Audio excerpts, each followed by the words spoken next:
Okay, so after we talked so much about Alaska and we talked about Hawaii with volcanoes, you might think that only cities on the west coast are near the ring of fire, that are near the ring of fire are also at risk for earthquakes, but this is actually false. In northeast Arkansas and southeast Missouri, the New Madrid earthquakes of 1811 to 1812 ranked as some of the largest in the U.S. history since the U.S. was settled by Europeans. Um, these were estimated to be 2 to 3 times as large in terms of the surface area that they impacted, as large as compared to the 1964 Alaskan earthquake, and they were 10 times as large as the 1906 San Francisco earthquake.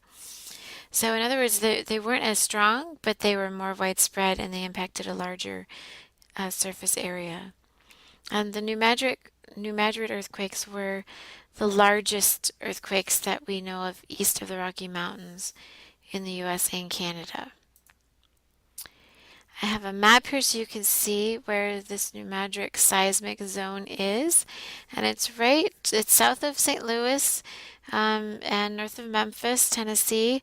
So it's kind of at the border of Missouri, Arkansas, Tennessee, Kentucky, and actually part of Indiana too.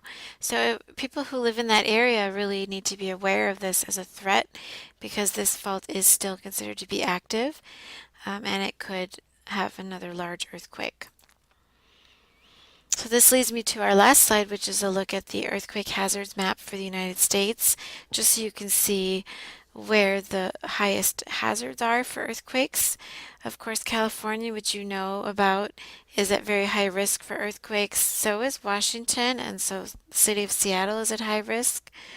Alaska and Hawaii are at high risk, and then that New Madrid Fault area in the Midwestern states is also at high risk for earthquakes.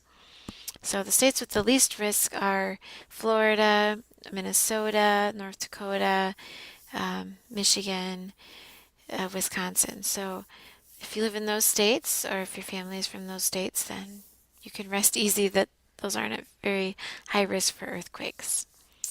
Okay, so that wraps up our earthquake lecture. Thanks for listening.